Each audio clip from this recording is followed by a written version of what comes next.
Muy bien, queridos. Hace aproximadamente 2 años, gracias. Hace aproximadamente 2 años, yo estaba literalmente muerto. En un país cuya lengua yo no hablaba.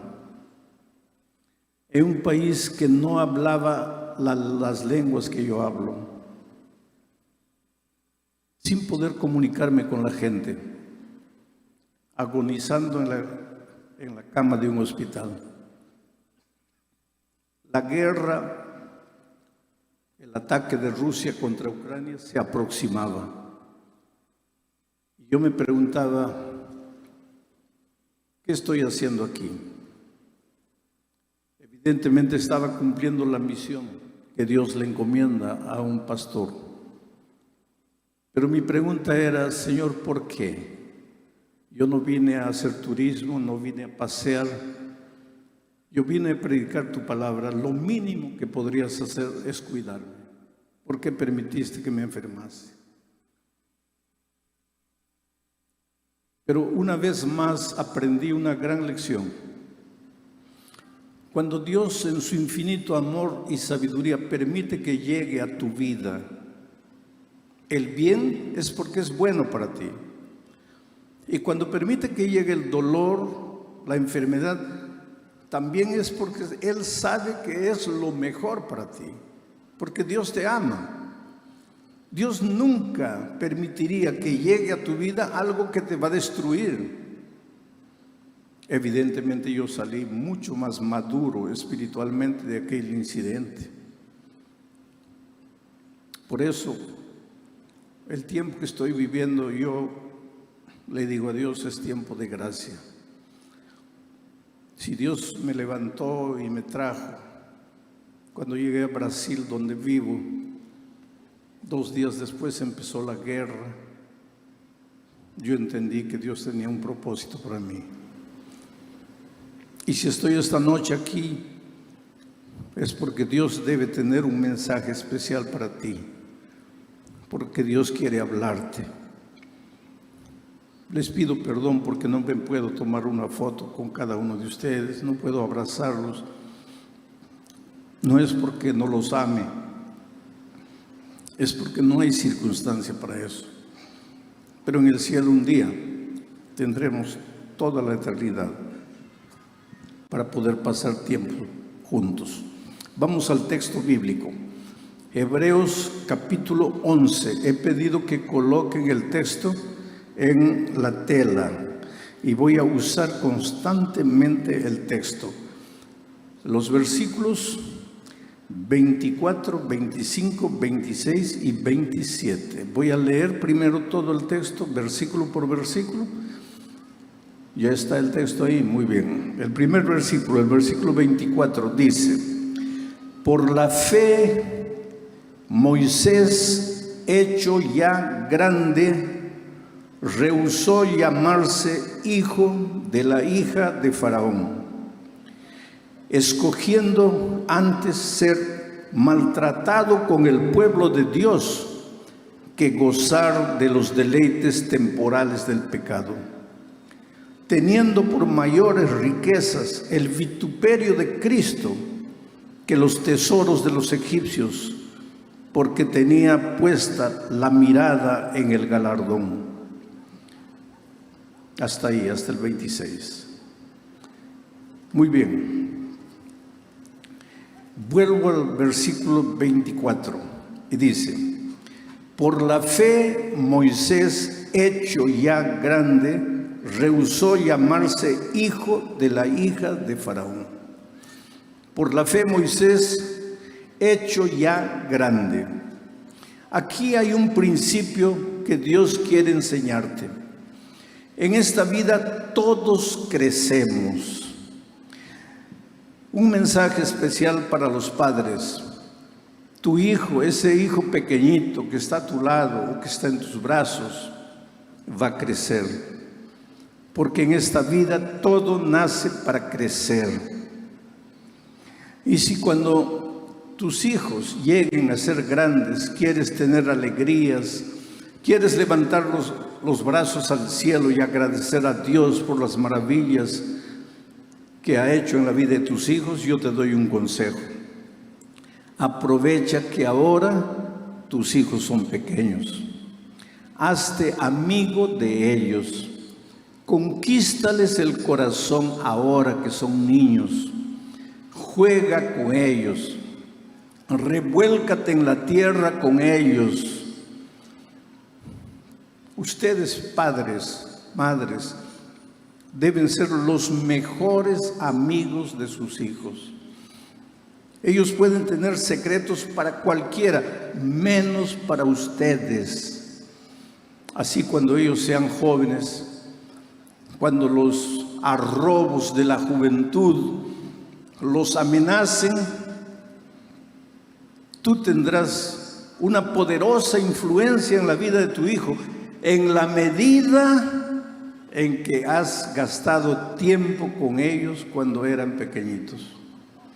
Yo sé que un adulto hacer prácticamente tonterías de niño, para nosotros, entre comillas, tonterías de niños, parece tonto, pero esa es la manera de conquistarlos.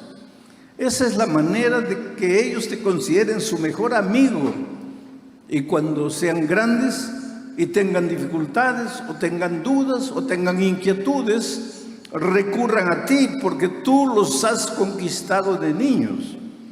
Ahora, si cuando ellos son niños tú no los conquistas, tú de grande piensas que por dar un grito, o por amenazar, o por expulsarlo de casa vas a arreglar la vida de ese muchacho, de esa joven. No.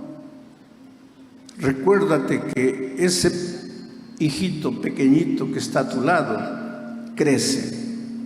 Por la fe, Moisés, hecho ya grande, tomó una decisión. Una de las grandes responsabilidades de los padres es enseñarles a los hijos a tomar decisiones, y decisiones sabias. Tú no puedes hacer del niño una marioneta que haga todo lo que tú quieres. Tú tienes que enseñarle a que él tome decisiones, pero puede tomar decisiones equivocadas o decisiones sabias. Enséñale a tomar decisiones sabias. Enséñale a consultar con Dios antes de decidir. Pero eso no es solo con la palabra, eso es con el ejemplo. Tú, como padre, reúne a tus hijos, a la esposa, y juntos consulten con Dios, conversen con Dios, pidan consejo a Dios. Que los niños pequeñitos vean que ustedes como padre no hacen las cosas sin consultar con Dios. Entonces ellos, cuando crezcan, harán lo mismo, consultarán a Dios.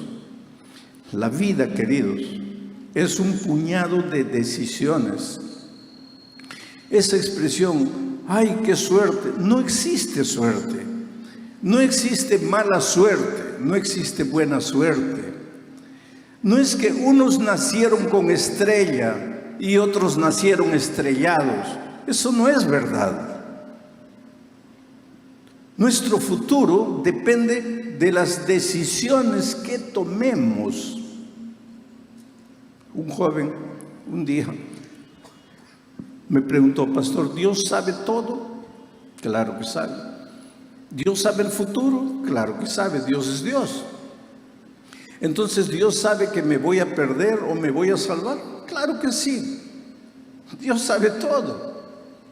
Y entonces el joven me dice: pastor, ¿y si Dios sabe que me voy a perder, para qué estoy queriendo salvarme? Y si Dios sabe que me voy a salvar, ¿para qué me preocupo? No me voy a perder, me voy a salvar, porque Dios ya sabe. Oh, querido, Dios, por ser Dios, sabe. Pero el hecho de que Dios sepa no determina tu salvación o tu perdición. Lo que determina tu salvación o tu perdición es la decisión que tú tomas. Si tú decides salvarte, Pues por la gracia de Cristo te vas a salvar, porque vas a escoger el camino de la vida. Pero si tú decides perderte, pues te vas a perder porque escogiste el camino de la muerte. Pero Dios, por ser Dios y saber todo, claro que sabe el final. Pero ese final tuyo no dependió del hecho de que Dios sabía, sino de la decisión que tú tomaste. Por eso, una de las grandes responsabilidades de la vida es aprender a tomar decisiones. Decide con sabiduría antes de casarte, antes de escoger una esposa o un esposo. No confundas amor con atracción. La atracción es pasajera, el sentimiento es fugaz. Pero el amor es un principio y no acaba nunca. Cuando una pareja se quiere separar, y a veces me preguntan, pastor, nos vamos a separar, ¿por qué? Porque se acabó el amor. Nunca se amaron, porque el amor no termina, eso es bíblico, el amor no tiene fin. Ustedes se casaron sin amarse. Sí, pastor, nos amábamos. Sean bienvenidos No, lo que a ustedes este programa sentían, especial. lo que ustedes tenían en el corazón era un sentimiento, y a veces un sentimiento morboso, a veces un sentimiento vano, vacío, hueco, a veces un sentimiento carnal que no tiene nada a ver con amor. Necesitamos aprender a tomar decisiones. Y ustedes conocen la historia de Moisés. Moisés, bien pequeñito, fue arrojado al río Nilo para salvar su vida, porque Faraón había determinado que todos los niños varones que nacieran en Israel deberían ser muertos, porque el pueblo de Israel estaba creciendo, estaba prosperando. Oh queridos, el pueblo de Dios siempre crece, siempre prospera. Los egipcios hicieron de todo para impedir el crecimiento del pueblo de Dios, pero nada puede detener el crecimiento de los hijos de Dios. El diablo puede colocar la dificultad que quiera en tu vida. Te puede atacar de un lado, te puede atacar del otro lado. En este mismo momento, tal vez tu hogar, tu vida, tu trabajo, tu empresa puede estar atacada de un lado y del otro lado. El diablo puede hacer lo que quiera, pero nada puede destruir a los que están escondidos en las manos de Dios. Por eso, para salvar la vida de Moisés, fue arrojado al río Nilo. No fue coincidencia que la hija de Faraón estuviese andando por ahí. No fue coincidencia. En esta vida no existen coincidencias, existen planes divinos. Y Dios orientó las cosas para que la princesa estuviese por ahí y oyese el llanto del niño. Y ustedes conocen la historia, no voy a contar la historia, pero entonces el niño fue llevado al palacio. Y la princesa le dijo a una niña que estaba al lado, que era la hermana de Moisés, Miriam, le dijo, mira, búscame una nodriza para que tome cuenta del niño. Y Miriam fue a la mamá, Jocabed, y el niño, protegido en el palacio por la princesa, tuvo la educación de la propia madre, Jocabed, una mujer de Dios. Y desde pequeñito no solo se hizo amigo del hijo, no solo conquistó el corazón del niño Moisés, sino que le enseñó a tomar decisiones sabias. Y cuando creció, escogió. ¿Escogió qué? Tenía dos caminos: o quedarse en el palacio y por derecho, siendo hijo de la princesa, sería un faraón. Ese era un camino. Gloria, poder, fama, placer, todo lo que el poder puede dar. Ese era un camino. El otro camino era dolor, era sufrimiento, era persecución. Servir al pueblo de Dios, de Israel, para libertarlo de Egipto. Y entonces el texto bíblico dice que por la fe Moisés escogió servir a Dios. Miren lo que dice el versículo, voy a pedir que coloquen ahí el versículo 25. Escogiendo antes ser maltratado con el pueblo de Dios que gozar de los deleites temporales del pecado. Quiero que dejen un momento el texto para que todos lean. Miren la segunda parte. Escogiendo ser maltratado con el pueblo de Dios antes que gozar de los deleites temporales del pecado. El texto bíblico no dice que el pecado te hace sufrir, no dice que el pecado te trae dolor, no dice que el pecado te trae muerte. El texto bíblico dice que el pecado te trae deleites, pero dice que los deleites son temporales.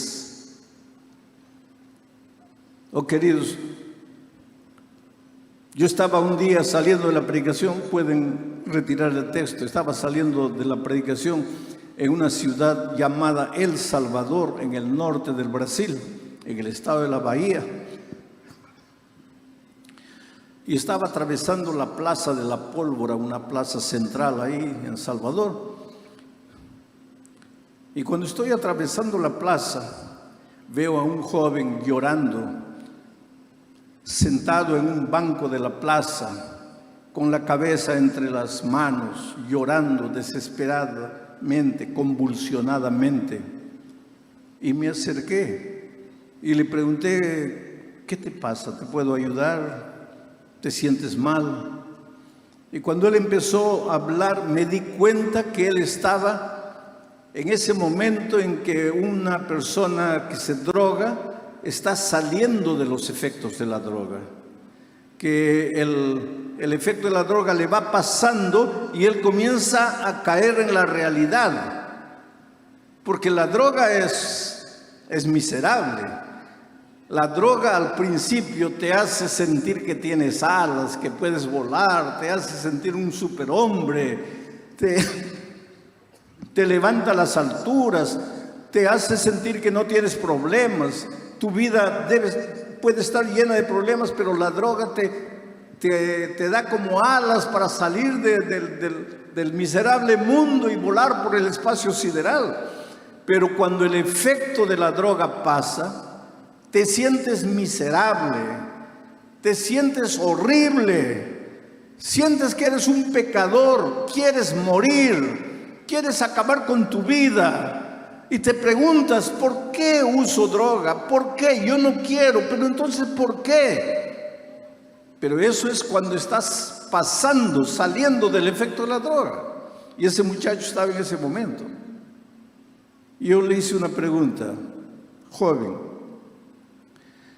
si la droga te hace sentir así, si la droga tú sientes que te hace tanto daño, ¿por qué te drogas?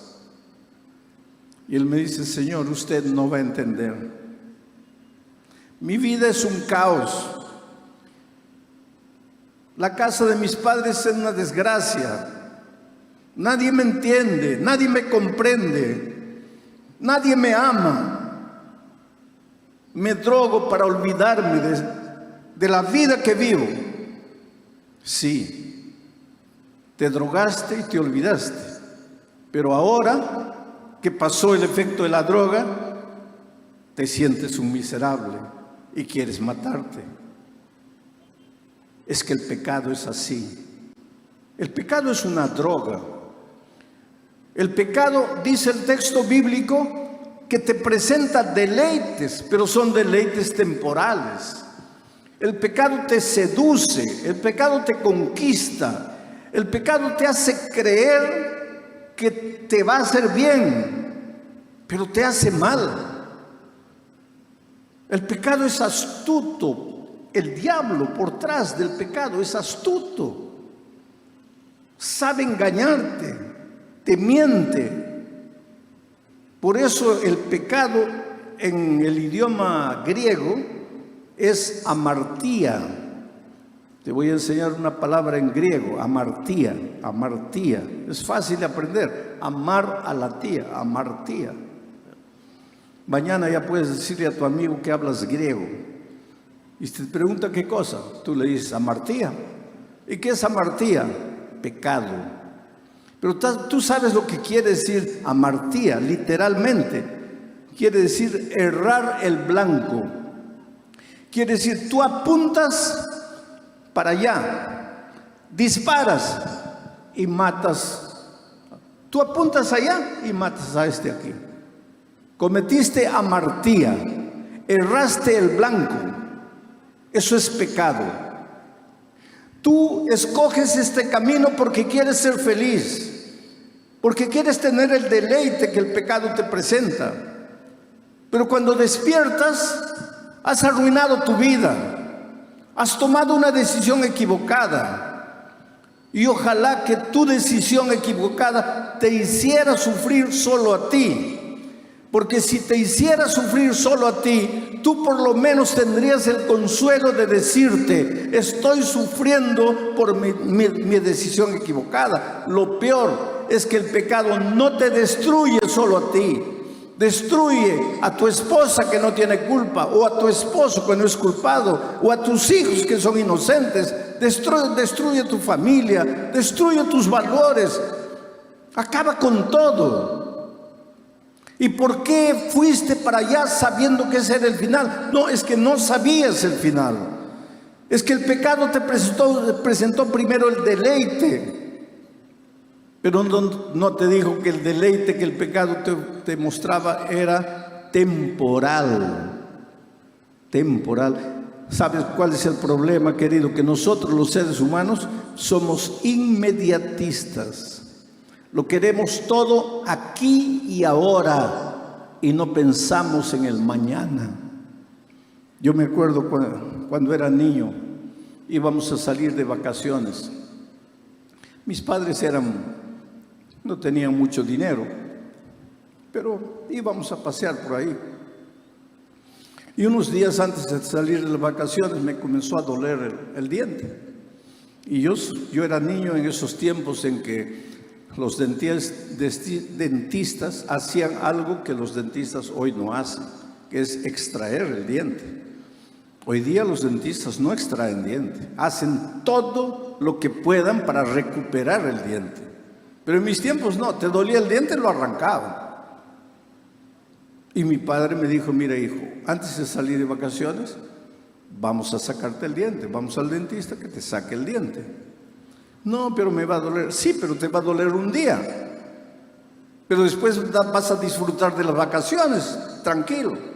Ahora, si no quieres el dolor de hoy, todas las vacaciones las vas a pasar sufriendo. Entonces, ¿qué prefieres?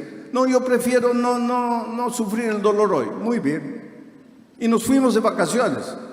Pero en el lugar donde estábamos de vacaciones ya no había dentista. Y me pasé llorando todos los días. Y cuando mi padre me veía triste, sin ganas de correr, sin ganas de jugar, agarrándome la cara, llorando de dolor, me decía, hijo, tú escogiste, tú decidiste el deleite temporal por el sufrimiento eterno. Dios te invita a que tú tomes una decisión sabia. Renuncia por la fe, dice el texto, Moisés renunció. Voy a pedir que coloque nuevamente el texto, pero ahora el versículo 26. ¿Qué dice? Teniendo por mayores riquezas, Jesús escogió el camino del dolor, teniendo por mayores riquezas el vituperio de Cristo que los tesoros de los egipcios, porque tenía puesta la mirada en el galardón. El otro día un joven quería tomar la decisión de seguir a Cristo y de bautizarse. Quiero dar una palabra de felicitaciones a los que se bautizaron hoy. Están dando inicio a una larga caminata. Pero esa decisión que tomaron hoy muchas veces les va a arrancar lágrimas, porque hay gente querida, amigos antiguos que ustedes tenían, que se van a reír de ustedes, que se van a burlar de ustedes, que te van a decir que eres un tonto por haberte bautizado.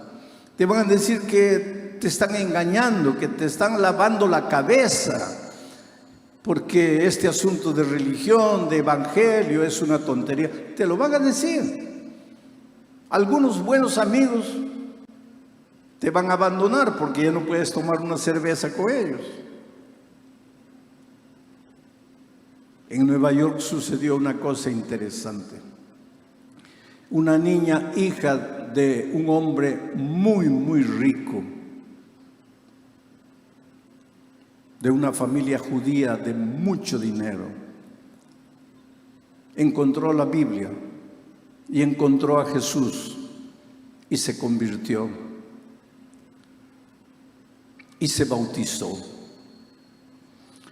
El papá, antes de su bautismo, le dijo: mira, hija, estás tomando una decisión equivocada.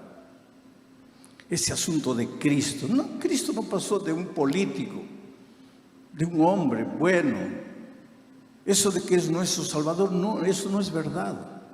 Nosotros esperamos a un Mesías que nos va a libertar, nos va a devolver la tierra, nos va a libertar de nuestros enemigos.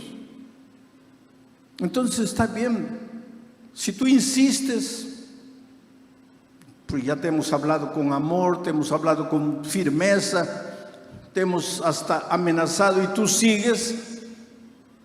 Por lo menos te voy a pedir una cosa: antes de bautizarte te voy a pagar un pasaje para que tú viajes por el mundo. Y el padre hizo eso pensando que mientras viajaba por el mundo, la muchacha se iba a olvidar del evangelio, de la decisión de seguir a Cristo.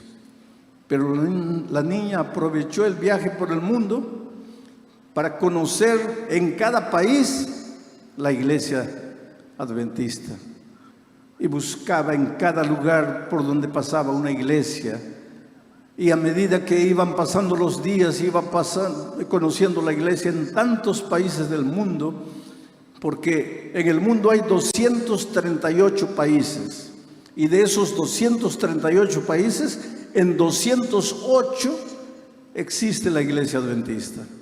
Dios me ha dado en los últimos años el privilegio de visitar a nuestra iglesia en el Japón, en Australia, en los países de África, en Europa, en Centroamérica, en las 3 Américas, y a donde voy encuentro una familia querida. No hablamos el mismo idioma, pero cantamos los mismos himnos, creemos en el mismo Cristo, estudiamos la misma lección de la escuela sabática.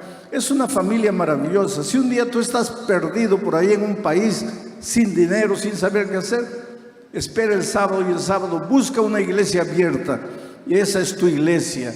Y los hermanos, aunque no entiendan tu idioma, te van a abrazar y te van a hacer almorzar y te van a dar amor y te van a dar cariño, porque somos una familia mundial. Y esa niña fue de país en país visitando las iglesias, y un año después, cuando llegó de vuelta a Nueva York, estaba más decidida que nunca a tomar su bautismo, a entrar a las aguas del bautismo. Entonces el padre hizo una cosa: la engañó. Le dijo que quería ofrecerle una cena especial por su cumpleaños, e invitó a familias ricas, familias poderosas. En una casa a la orilla de la piscina armaron una mesa bonita llena de manjares. Había un piano de cola blanco porque la niña era pianista. Y entonces el papá tomó la palabra y dijo: hoy mi hija cumple años y hoy debería ser un día de fiesta. Todo fue hecho para que fuera un día festivo. Pero tengo una noticia triste. Mi hija hace más de un año fue contaminada por el evangelio de los cristianos.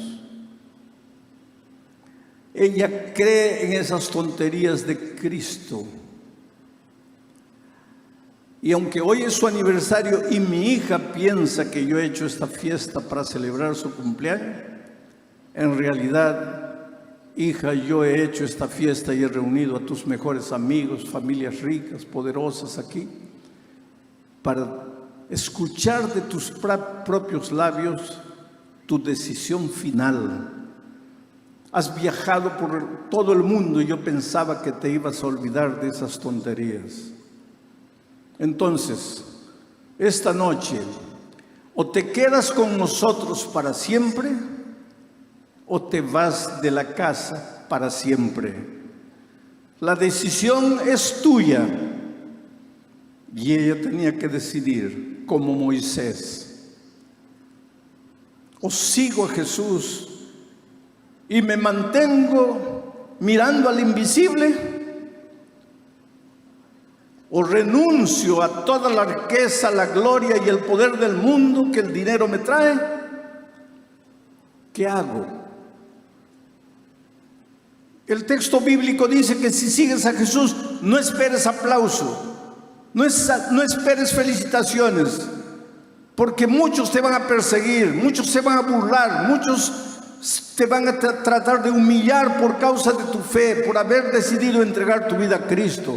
Especialmente los jóvenes, muchos jóvenes amigos tuyos se van a reír de ti, te van a decir que eres un tonto, porque la escala de valores en este mundo está invertida. Al mal le llaman bien, al bien le llaman mal, y te van a hacer creer que tú, por respetar los principios bíblicos, eres un tonto que se ha dejado engañar.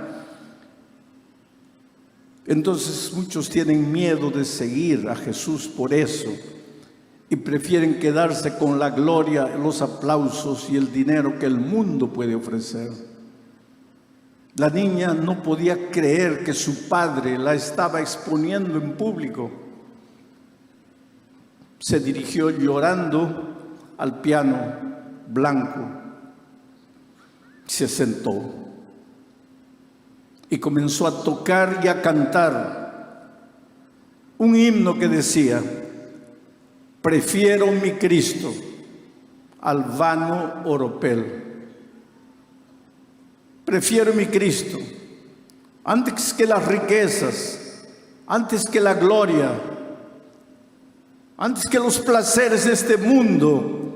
Prefiero a mi Cristo. Oh querido, yo quiero decirte una cosa. Tú eres lo más precioso que Dios tiene en esta vida. Oh, si tú supieras cuánto Dios te ama.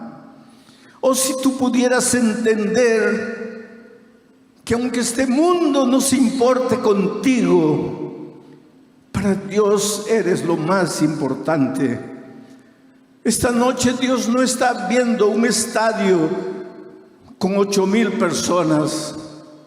Esta noche Dios te está mirando a ti como si tú fueras la única persona aquí.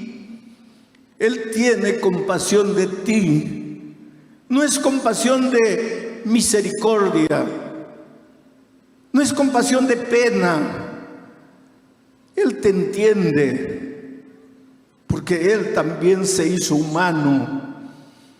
El Señor Jesucristo fue rechazado, fue humillado, fue castigado, burlado y finalmente crucificado.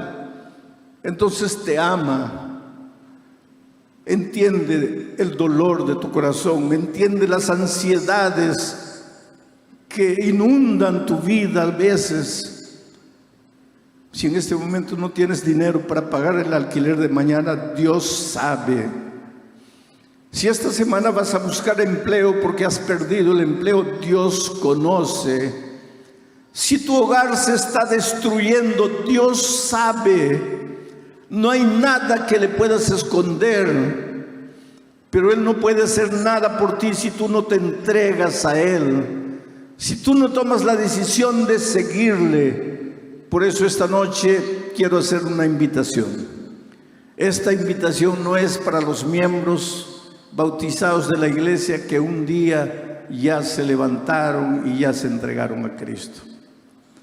Esta decisión es para las personas que ya han estudiado la Biblia, están estudiando la Biblia, pero que todavía no han tomado la decisión del bautismo y tal vez quisieran ser bautizadas esta noche.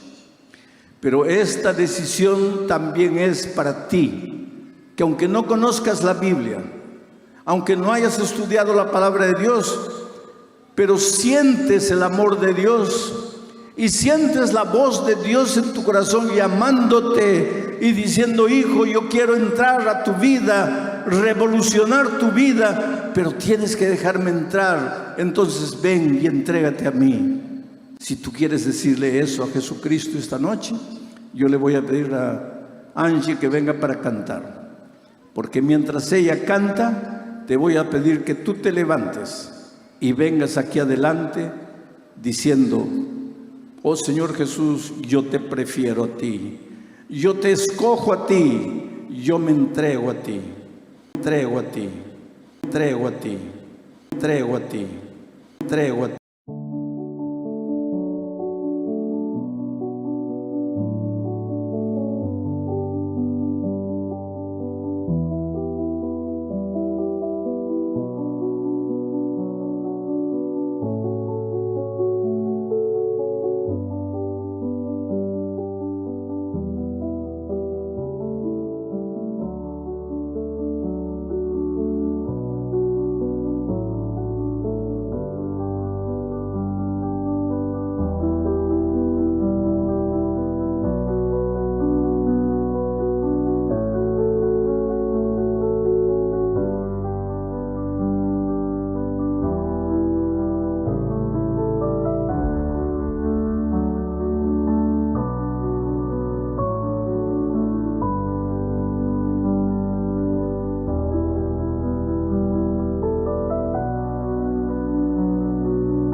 Qué bueno que el pueblo de Dios está reunido esta noche para recibir la palabra en su corazón.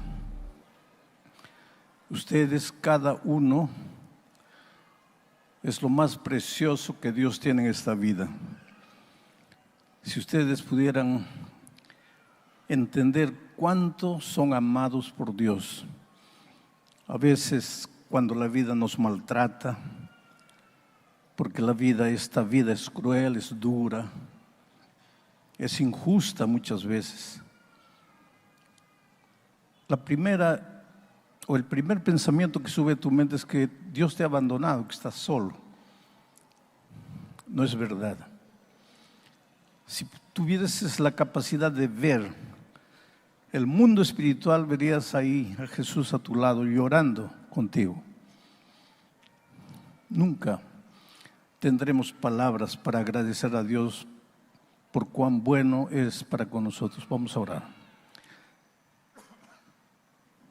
Amado Padre que estás en los cielos, yo creo que desde el cielo, Señor, y aquí mismo en la tierra, ángeles están alabando tu nombre este momento junto con nosotros. Y tú contemplas a estos hijos aquí en Lima. Cada persona que está aquí tiene su historia. Cada uno en algún momento de la vida pasa por momentos dolorosos, tristes, de derrota, de fracaso, de lágrimas, pero también momentos de alegrías, de júbilo, de gratitud. Estas personas están aquí no solo para oír tu palabra, sino trayendo sus luchas, sus dramas, sus problemas para colocarlos en tus manos. Tú que eres Dios de amor, Dios de misericordia, tú que te compadeces de tus hijos, por favor, en este momento extiende tu mano poderosa y toca la vida de cada persona que ha venido. Hay gente enferma, Señor, enferma del cuerpo, tal vez desahuciada por el médico, tal vez sin esperanza de vivir. Pero hay gente también enferma del alma, enferma del espíritu, gente amargada, resentida, triste, derrotada, gente que está perdiendo el sentido de la vida. Oh Señor, esta noche manifiéstate en la plenitud de tu poder. Que tu gracia, como cataratas de amor, caigan del cielo y mojen la vida de cada persona que ha llegado aquí. Vamos a abrir tu palabra ahora. Queremos entender lo que quieres decirnos. En el nombre de Jesucristo. Amén. Muy bien, mis amados, qué bueno estar aquí en Lima y estar en este lugar bonito, que otros días es palco de tanto tipo de programa, pero que esta noche se ha transformado en un templo donde ustedes vinieron a adorar, a cantar y donde tenemos seguridad que el Espíritu Santo se está moviendo. Vamos al texto bíblico. Vamos a leer el primer versículo porque son varios versículos. Y después voy a parar para contarles el contexto a fin de que ustedes entiendan el texto. Entonces vamos al texto. Es el capítulo 25 del primer libro de Samuel. El texto para esta noche son los versículos 20, 23, 20 y 24. Entonces, primero vamos a leer el versículo 20 y después voy a contarles la historia para que ustedes entiendan lo que Dios está queriendo decir y lo que el texto está queriendo comunicarnos. El versículo 20 dice así: y montando un asno, ¿quién? Abigail. El texto de esta noche habla de una mujer llamada Abigail. Su esposo se llamaba Nabal. Y montando un asno, descendió, bajó por una parte secreta del monte. Aquí se habla de un monte. Y he aquí, David y sus hombres venían frente a ella. Otras versiones dicen contra ella. Otras versiones dicen en dirección a ella. Y ella les salió al encuentro. Lo cierto es que David y Abigail se encontraron en el monte. Pero ¿qué puede Dios querernos decir a través de este texto bíblico? Sabes que uno de los errores que cometemos en la vida espiritual es leer la Biblia por leerla, leer la Biblia sin entender. Y a veces en nuestro afán de querer leer toda la Biblia, leemos 3, 4, 5 capítulos por día, todos cansados, con sueños, pero leer, porque nos hemos propuesto terminar de leer la Biblia. Yo no digo que ese tipo de lectura de la Biblia no sirva. Claro que sirve. Pero sería mejor leer 1 o 2 versículos y reflexionar, meditar, preguntarnos qué es lo que Dios quiere decirme aquí. Vamos a decir que estás viviendo un momento difícil de tu vida, que tu esposo dice que no te ama más y que quiere separarse, y que tienen 3 hijos pequeños, y tú estás con miedo. ¿Qué va a ser de mí sin esposo, con 3 niños pequeños? Estás ansiosa. Cuando tú leas la Biblia, no quieras tú leer 3, 4 capítulos pensando que porque lees 4 o 5 capítulos Dios te va a bendecir. No, calma ahí. Lee un versículo, pero trata de entender para el drama que estás viviendo qué es lo que Dios te quiere decir en ese texto. Eso se llama reflexionar, pensar. El otro día me estaba preguntando a alguien: pastor, ¿usted lee un texto y comienza a sacar del texto ideas que a mí nunca se me ocurrió? Es porque no has parado para reflexionar. Ustedes me ven predicar sin papel, ¿no? Yo no tengo un bosquejo, pero yo no me levanté, abrí el texto y comienzo a hablar lo que imagino. No, las cosas no funcionan de esa manera. He pasado horas y horas hablando con Dios, reflexionando en el texto, consultando otras fuentes, buscando información para preparar el mensaje. Además de preparar el mensaje, he grabado los principales pensamientos en mi mente. Entonces mi bosquejo ya está escrito en mi cabeza. De tal manera que en lugar de estar mirando al papel, yo los estoy mirando a ustedes. Y por más que ustedes no se den cuenta, yo puedo ver sus ojos y yo puedo ver tu rostro. Y yo sé cuándo una frase que yo digo toca tu corazón y cuando algo que yo estoy hablando no te está llegando mucho. Y entonces yo puedo cambiar la dirección de mi mensaje, porque el propósito del mensaje no es predicar un bonito sermón. El propósito del mensaje es responder las inquietudes espirituales que tú tienes.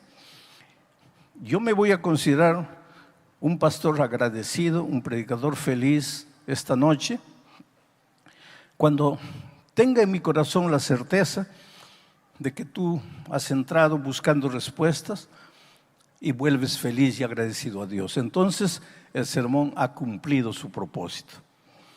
Entonces, cuando leas la Biblia, no seas apresurado. Y ahora quiero hablarte de eso, del texto de esta noche. ¿Qué puede haber en el texto que leímos? Que Abigail se subió a un asno y estaba bajando por la montaña, y que David estaba subiendo por la montaña y se encontraron en el monte. ¿Cuál es el mensaje? Pues para entender un texto tienes que leer el contexto. El texto está en ese versículo y el contexto está en todo el capítulo. Y si tú quieres saber más contexto todavía, lee 2 capítulos anteriores y tal vez 1 o 2 posteriores, y ahí vas a tener el cuadro completo. Entonces, yo te voy a explicar más o menos el contexto para entrar al mensaje de esta noche. En el Valle del Carmelo, ¿te acuerdas del Valle del Carmelo? Fue el lugar donde Elías derrotó a los profetas de Baal. ¿Te acuerdas de ese incidente? Bueno, en el Valle del Carmelo vivía un hombre llamado Nabal. Dice que entre otras cosas tenía 3,000 carneros y 1,000 cabras. Era un hombre rico, era un hacendado rico, casado con una mujer llamada Abigail, que es la personaje central de nuestro mensaje esta noche. En esos días, David ya había sido ungido rey. ya era el rey de Israel. Pero Esaú todavía estaba vivo y Esaú no quería soltar el trono. Y en lugar de ceder la corona a David, lo perseguía, lo quería matar para que no ocupara su lugar. Pero es que el reinado de Israel no dependía de Saúl, dependía de Dios. Y Dios había llamado y había ungido a David como rey. Te hago una pregunta. En el trabajo, Dios te ha bendecido y tú te vas proyectando, pero hay alguien ahí en tu trabajo que te quiere serruchar el piso.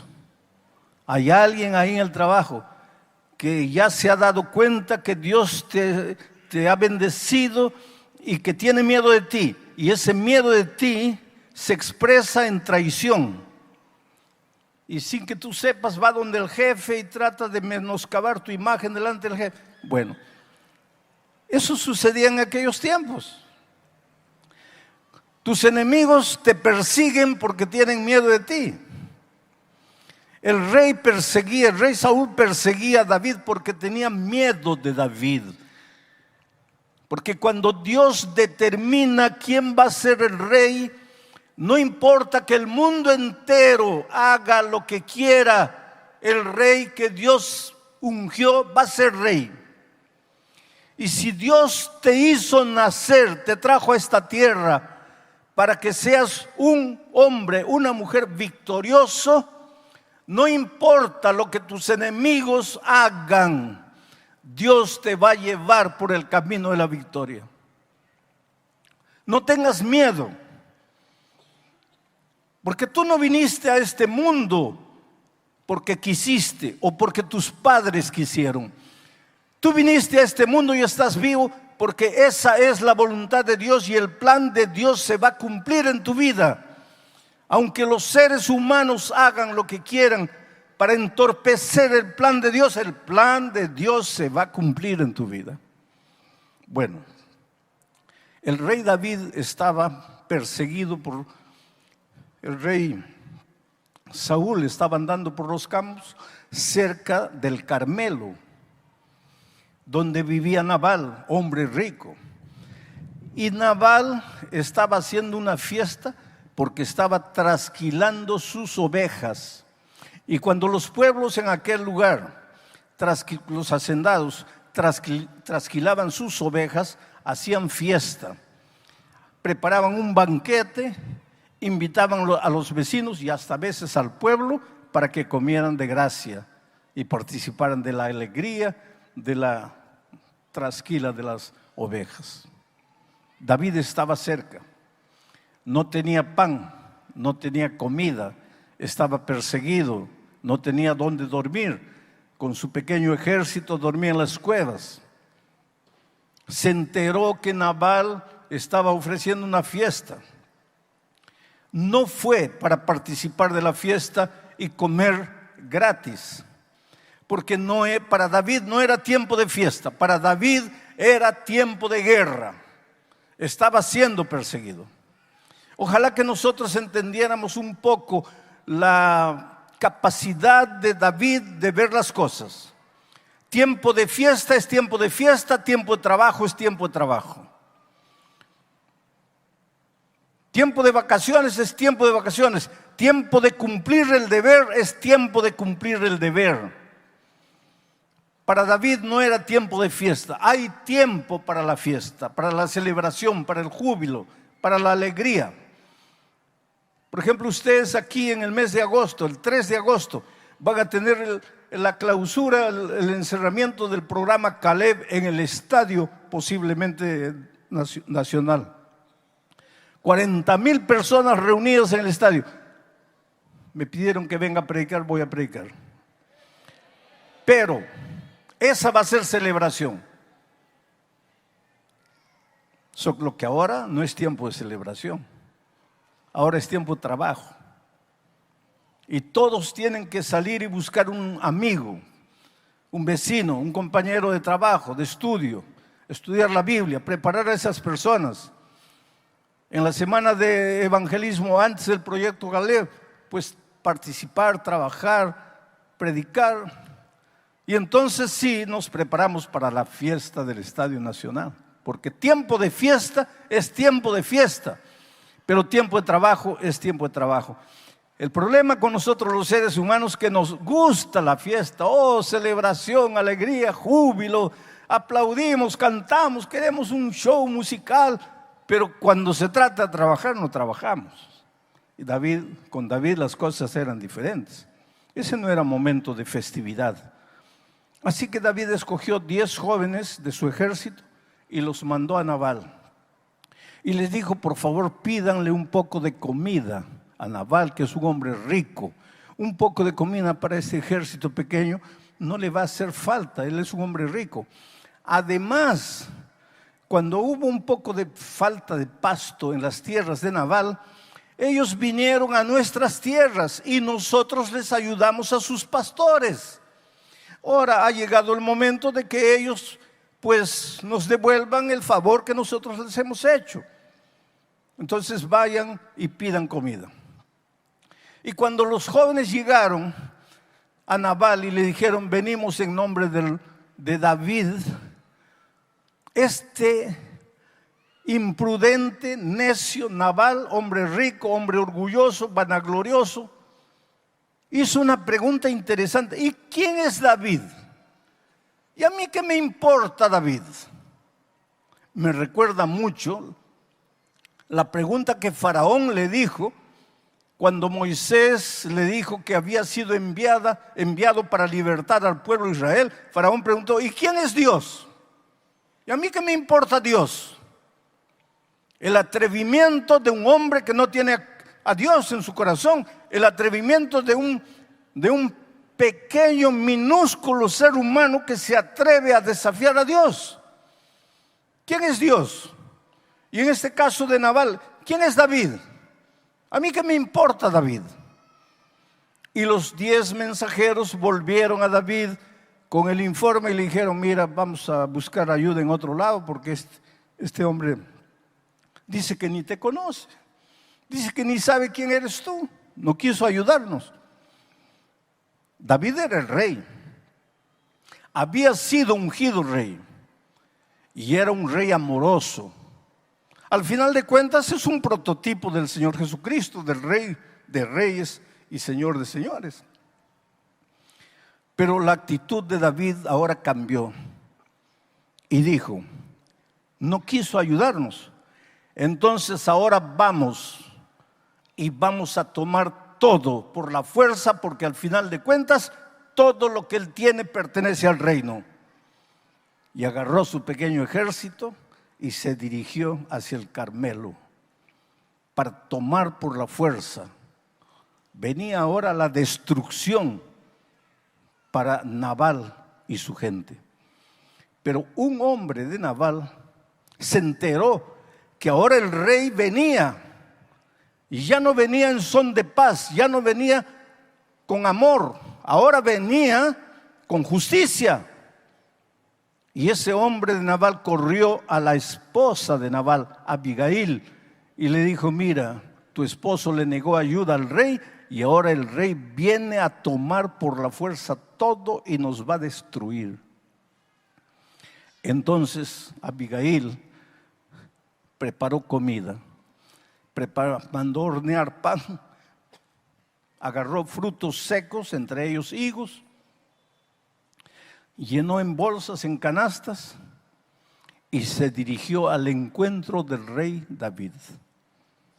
Y ahí viene el texto. Voy a pedir que coloquen el texto, nuevamente el texto inicial, el versículo 20. Ahí viene el texto. Digo, ahí viene el texto. Espero que venga. Llegó. Muy bien. ¿Y qué dice el texto? Y montando un asno. ¿Quién? Abigail. Con los panes que había preparado, con los frutos secos que tenía. Montando un asno, descendió por la parte secreta del monte. Y he aquí, David y sus hombres venían frente a ella, en dirección a ella. Y ella salió al encuentro de David y sus hombres. Y este fue el encuentro de una mujer que venía a interceder por su esposo necio que le había negado al rey, de una mujer dispuesta a reconocer al rey como rey, y el encuentro del rey. Ahora yo les hago una pregunta, sin forzar el texto. ¿Ustedes se acuerdan de un monte donde el Rey de Reyes se hizo hombre, perseguido por los hombres, castigado por los hombres, herido, coronado de espinos, sangrando? Subió la cuesta de un monte. ¿Para qué? Para encontrar pecadores cargados de culpa y morir por ellos y perdonarlos. En el monte Calvario nos encontramos nosotros, pobres, miserables pecadores, sin derecho a la vida, con el Rey de Reyes hecho hombre, que vino a morir en nuestro lugar la muerte que nosotros merecíamos. Miren la figura maravillosa del Antiguo Testamento proyectándose hacia el futuro, hacia el Nuevo Testamento. Ahora viene el versículo siguiente. Leamos. Y cuando Abigail vio a David, voy a pedir que dejen un poquito de tiempo el texto ahí. Y cuando Abigail vio a David, no vio a un hombre perseguido, aunque David estaba perseguido. Cuando Abigail vio a David, no vio a un hombre con hambre, aunque estaba con hambre. El Señor Jesucristo en esta tierra dijo: las zorras tienen cuevas, los pajaritos tienen nido, pero el Hijo del Hombre no tiene dónde apoyar su cabeza. Pero Abigail tuvo la capacidad de no ver a ese hombre sin cuevas, sin nido. No vio a un hombre perseguido. Tuvo la capacidad de ver al rey, al futuro rey de Israel. Y cuando Abigail vio a David, vio al rey. No dice el texto, pero el contexto nos dice, porque dice el texto: vio a David, se bajó prontamente del asno y postrándose sobre su rostro delante de David, se inclinó a tierra y se echó a sus pies. Y después le dijo: Señor. Mientras Nabal no tuvo la capacidad de ver en David al futuro rey, su esposa Abigail vio a un hombre perseguido, pero no vio a un hombre perseguido. Tuvo la capacidad de ir más allá y ver al rey, al redentor del ser humano. Oh, queridos, para muchos el Señor Jesucristo no pasa de un gran revolucionario social. Para otros no pasa de un gran maestro. Para otros no pasa de un político revolucionario de aquellos tiempos. Para otros es la fuente de una filosofía maravillosa que podría transformar el mundo. Pero yo te pido esta noche, cuando dirijas tus ojos al Señor Jesucristo, trata de verlo primero como tu Redentor, como tu Salvador, como el Dios que te ama, a quien tú le importas, el Dios que dejó su trono allá en el cielo y vino a esta tierra para humillarse y descendió a lo más profundo, se hizo siervo, y no solo siervo, murió la muerte de un delincuente. ¿Para qué? Para salvarte. ¿Y por qué? Porque le importas. No importa quién seas tú. Cuando en tus noches tormentosas la conciencia te acuse, te atormente, te diga que por la manera como estás viviendo tú no mereces el amor de Dios, mira la cruz del Calvario. Si tú no merecieras el amor de Dios, el Señor Jesucristo no habría derramado su sangre en la cruz del Calvario. Tú eres valioso. Tu valor no se mide por la ropa que vistes. Tu valor no se mide por la apariencia de tu rostro. Tu valor no se mide por tus bellos ojos azules. Tu valor no se mide por tu estatura, ni por tu cuenta bancaria, ni por tu posición social, ni por tu grado de instrucción. Tu valor se mide por la sangre preciosa que el Señor Jesucristo derramó en la cruz del Calvario. Oh, cómo eres valioso. Una de las primeras cosas que necesitas hacer en la vida para crecer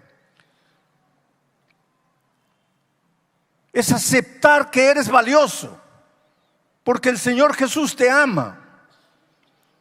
No eres un murciélago que tiene alas e intenta volar. Tú eres un águila para surcar el cielo azul. No quedes satisfecho escarbando, buscando maíz en la tierra para poder comer. Abre las alas y vuela. Porque cuando el Señor Jesús murió en la cruz por ti, condenó al diablo. Y desde aquel día el diablo sabe que está derrotado. Él no tiene derecho de esclavizarte. Si has entrado esta noche aquí amarrado a algún vicio, encadenado a algún hábito, víctima de alguna pasión, pobre esclavo de algún pensamiento inmundo, en el nombre del Señor Jesucristo te digo esta noche: rompe esas cadenas, porque tu Dios es un Dios maravilloso, porque tu Salvador es un Cristo, Dios eterno, que se hizo hombre y fue tentado en todo, así como tú, pero nunca cayó. Y no cayó para probarte que es posible vivir una vida victoriosa en esta tierra. No te sujetes miserablemente a la esclavitud que el diablo quiere imponerte. No creas que porque has intentado 1 o 2 o 5 veces ya has fracasado, ya estás completamente fracasado. No, intenta una vez. Y si un día aceptaste a Cristo y te bautizaste y caíste, levántate. Y si vuelves a caer, vuelve a levantarte. En el cielo no habrá gente que nunca ha caído. En el cielo habrá gente que aunque cayó, creyó en el Señor Jesucristo, se levantó y continuó caminando. Ahora yo quiero hablarte del futuro. Y para eso voy a leer el texto de Apocalipsis, capítulo 19. Y voy a pedir que coloquen ese texto en la pantalla. Porque hoy día el Señor Jesucristo es tu Salvador. Él te ama y Él quiere salvarte. Cae a los pies de Jesús como Abigail. Llora delante de Él. Dile: Señor, yo no tengo fuerzas. Tú sabes que te amo, pero soy un pobre derrotado espiritual porque no tengo fuerzas. Soy demasiado carnal. Soy débil. Yo en el fondo quisiera amarte, quisiera seguirte, quisiera ser un soldado fiel. Yo lucho, yo me esfuerzo, pero no puedo. Señor, por favor, ten piedad de mí. Y puedes creer que el Señor Jesucristo te va a abrazar, va a depositar en tu frente el beso de su amor, de su paz. Y esta noche vas a salir de aquí transformado. Pero hoy el Señor te extiende la mano.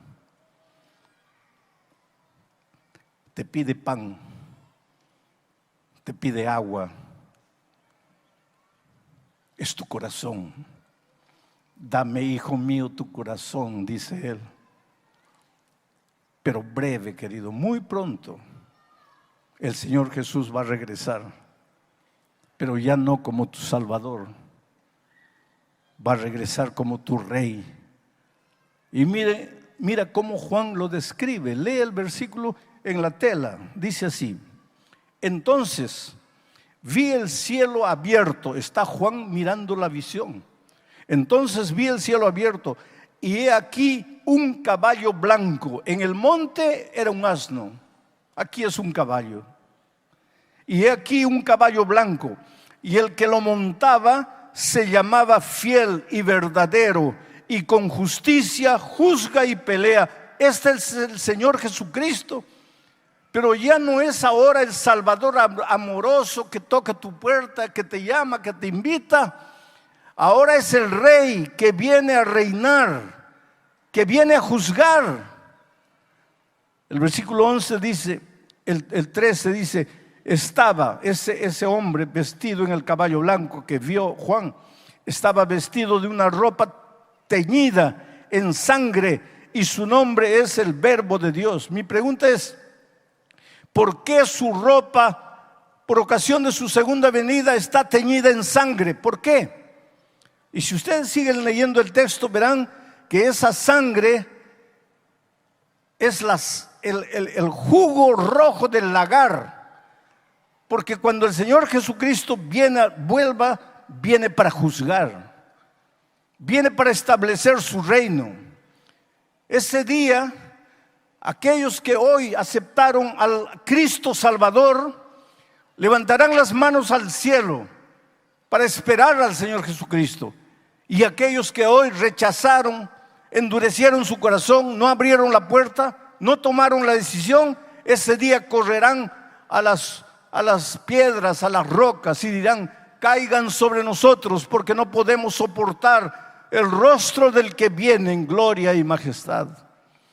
Oh, mi amigo querido, nuestra vida está en juego. Tenemos que tomar decisiones. Anoche en mi mensaje dije: casi salvo significa estar totalmente perdido. El hecho de que tú escuches la palabra de Dios y digas amén, qué maravilloso, me gustó, no te ayuda. Tienes que comprometerte con el Señor Jesucristo. Tienes que entregarle la vida, tienes que rendirte a Él. Y cuando tú lo haces, tú no tienes idea de lo que puede suceder en tu vida. Yo recuerdo la historia triste de una señora en los Estados Unidos, casada con un hombre incrédulo, igual que Nabal y Abigail. Él, terco, duro, no aceptaba la religión. Decía que la religión es una tontería para gente débil, que él era un comerciante de mucho dinero, de éxito. Él no necesitaba de esas cosas de religión, que la religión era para mujeres. Y la mujer era adventista, la esposa era adventista. Tenían 2 hijos gemelos. Una noche, era tarde, él despertó, ella no estaba en la cama, se levantó, lo que está haciendo a medianoche en la sala. Y cuando fue a la sala, vio que ella estaba en la computadora escuchando un sermón mío. Y él agarró la computadora y la tiró al suelo y la pisoteó, la reventó. Y no contento con eso, la agredió físicamente. Era un hombre malo, era un Nabal. Jesús llamaba a su corazón. Jesús tocaba la puerta de su corazón, pero él no se rendía, él no se entregaba. Un día los hijitos crecieron, con 12 años decidieron bautizarse. Y la mamá les dijo: inviten a su padre, porque tal vez si ustedes, porque él los ama, si ustedes le invitan, él va a aceptar venir a la iglesia. Y los hijitos fueron: mira, papito, este sábado nos vamos a bautizar. Quisiéramos que veas nuestro bautismo. Y él les dijo: mira, yo no me meto, no digo nada. Yo miro en silencio. Ese asunto de religión es asunto de tu madre. Y si ustedes quieren seguir las tonterías de ella, está bien, yo no les digo nada. Pero yo no. A mí no me hablen. A mí no me inviten. Para mí Dios no existe. Yo no quiero saber nada de eso. Ahora, imagínense cómo los muchachos se sienten. Pero por más que él amaba a sus hijos, su corazón era duro para aceptar al Señor Jesucristo. Y el tiempo fue pasando. Y un final de semana hubo una actividad en el interior, en el campo, una especie de campamento. Y todas las iglesias fueron para allá y ella también fue llevando a los muchachos. Y cuando estaban regresando en la noche del sábado, estaba lloviendo mucho. El automóvil que ella dirigía se salió de la carretera, cayó en un precipicio y murió ella y los 2 gemelos. Cuando el hombre se enteró de la muerte de su esposa, hizo tanto escándalo en la iglesia. Buscó al pastor de la iglesia y lo agredió físicamente. Ustedes mataron a mi esposa. Ustedes la llevaron al campo. Ustedes mataron a mi esposa. Después de eso, ese hombre entró en un periodo de depresión terrible. No comía, no bebía, no se levantaba, no se bañaba. Pasaba todo el día en la cama. No iba a trabajar, no se presentaba en las empresas. Tenía varias empresas. Todo estaba abandonado. Y los empleados esperando que él reaccionara, pero él cada vez peor y peor y peor. En esas circunstancias se sintió tan mal que lo llevaron al hospital. Y el médico le declaró un cáncer. Y ahora él decía, yo quiero morir, ¿para qué vivir? Mi esposa está muerta, mis hijos están muertos, ¿para qué vivir? Y quería morir. Pero una noche se acordó de aquel incidente en que él se levantó, destrozó el computador, agredió a la esposa. Y fue a la computadora y abrió. Y me comenzó a buscar y me encontró. Y comenzó a escuchar un sermón. Por primera vez en su vida comenzó a escuchar un sermón y escuchó todo el sermón.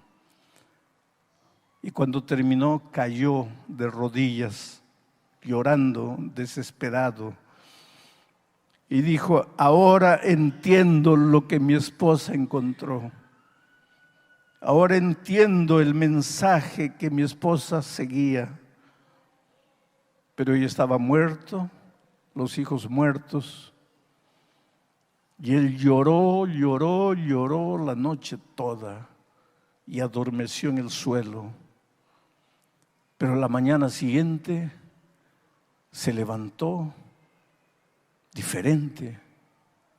Después de mucho tiempo, tomó un baño, se preparó, se afeitó y fue al trabajo. Un hombre déspota en el trabajo. Sus trabajadores le temían. Era duro, cruel, abusivo, un dictador. Pero esta vez él apareció en la empresa, saludando a todo el mundo, sonriendo para todo el mundo. Él mismo no entendía lo que le estaba pasando. Y todos los trabajadores se miraban, sabían que él estaba enfermo, sabían que él estaba prácticamente condenado a la muerte.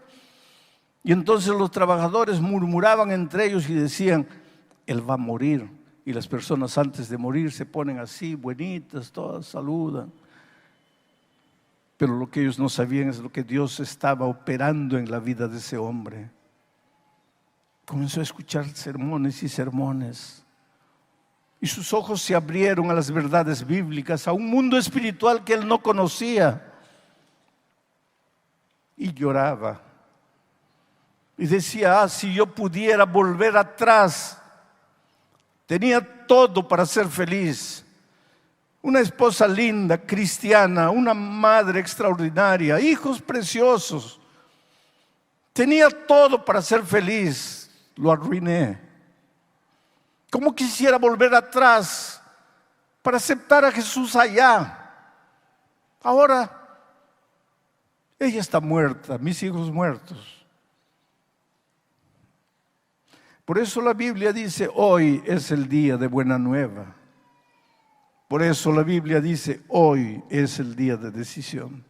No es mañana, no es el próximo año, no es el próximo mes. No es cuando termines tu estudio, no es cuando te jubiles, es hoy.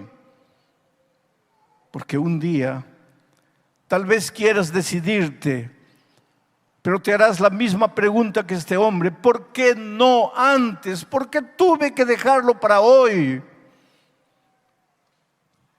Pero este hombre entregó su vida a Cristo y el sábado fue a la iglesia. Y cuando el pastor lo vio, se asustó porque la última vez este hombre lo había agredido. Y él se aproximó del pastor al final del culto y le dijo: pastor, no tenga miedo, yo quiero pedirle perdón. Yo no sabía lo que estaba haciendo. Y le contó su historia, le contó lo que estaba pasando. Y el pastor lo abrazó. Poco tiempo después él se bautizó. Sus trabajadores empezaron a amarlo porque él realmente había cambiado. Era una especie de padre para sus trabajadores. Y cuando llegó al final de año dijo: mira, ustedes reciben fielmente su sueldo, su 13º salario y todo, pero he decidido dar tanto por ciento de mis ganancias para dividirlo entre ustedes como dividendos. Una actitud extraordinaria, generosa, que la ley no exigía de él. Pero quiso compartir lo que tenía de alguna manera con las personas que daban su vida para construir esa empresa. Era un hombre completamente diferente. Fue al médico para el control médico y el médico le dice: ¿qué estás tomando? Nada.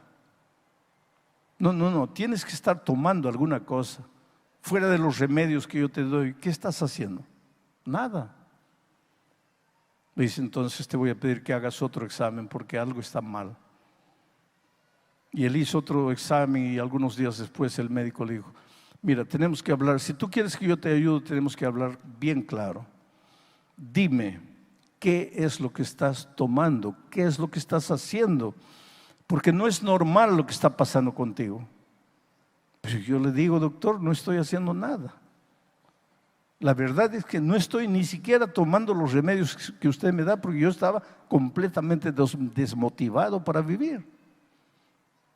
Y el médico le dijo: entonces te voy a pedir que vayas con otro médico y hagas la consulta con él y hagas otros exámenes con él. Es un especialista. ¿Pero por qué, doctor? No te voy a decir nada. Primero haz la otra consulta. Y fue. Y algunas semanas después de unos exámenes completos, el segundo médico le dijo: mira, todos estos exámenes que me trajiste del primer médico dicen que al inicio tú estabas con cáncer, pero en tus últimos exámenes tú no tienes nada, tú estás sano, tú no tienes cáncer. Y yo he hecho los exámenes y estoy comprobando, tú no tienes nada, tú estás sano. Ese hombre salió, ni se despidió del doctor, fue a la casa y esta vez ya no lloró. Esta vez levantó los ojos al cielo y dijo: Señor, yo quiero que vengas. Yo quiero que vengas pronto. Quiero abrazar a mi esposa y mis hijos. Pero Señor, gracias. Yo no merecía vivir. Yo no tenía derecho a vivir. Y me has curado. Ahora, por favor, cúrame del alma. Ayúdame a tener paz en el corazón. Hoy es un hombre transformado por el poder de Dios. A veces encuentro gente que me dice: pastor, los milagros bíblicos ya no existen. Claro que existen, queridos. Yo viajo por el mundo y veo en tantos países cosas prodigiosas que Dios hace. ¿Y por qué no lo hace conmigo? Porque los milagros divinos ocurren cuando Dios quiere, con quien Dios quiere, porque Dios quiere. No son atribuciones humanas, son atribuciones divinas. Entonces no pidas explicación a Dios, pero Él te puede hacer el milagro interior, curar del alma, para que tú enfrentes, curado del miedo, curado del dolor interior, para que tú enfrentes las luchas de la vida y te vuelvas un vencedor.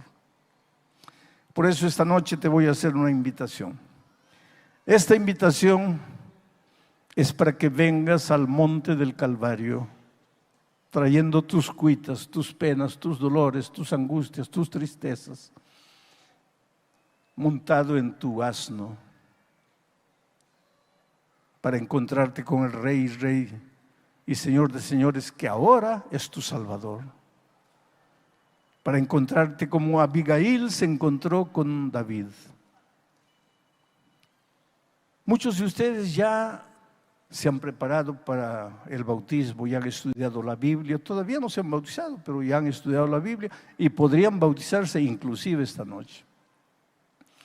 Pero muchos de ustedes no han estudiado todavía la Biblia, pero han venido y han aceptado a Cristo como su Salvador esta noche y quisieran decirle: Señor, yo quiero continuar estudiando tu palabra y un día quiero prepararme para el bautismo. Sea cual sea tu casa, ¿sabes lo que te voy a pedir? Voy a pedirle a la joven que venga para cantar, porque mientras ella canta, yo voy a pedir que tú te levantes en el nombre de Jesucristo y vengas aquí adelante entregándole la vida al Señor Jesús. Yo no sé quién eres, yo no sé cómo te llamas, pero si sientes que el Espíritu de Dios te está llamando, por favor, deja la galería ahí arriba, deja la galería aquí abajo y ven. Pregunto, ¿quién es la primera persona que se levantaría, que se levantaría, que se levantaría, que se levantaría, que se levantaría,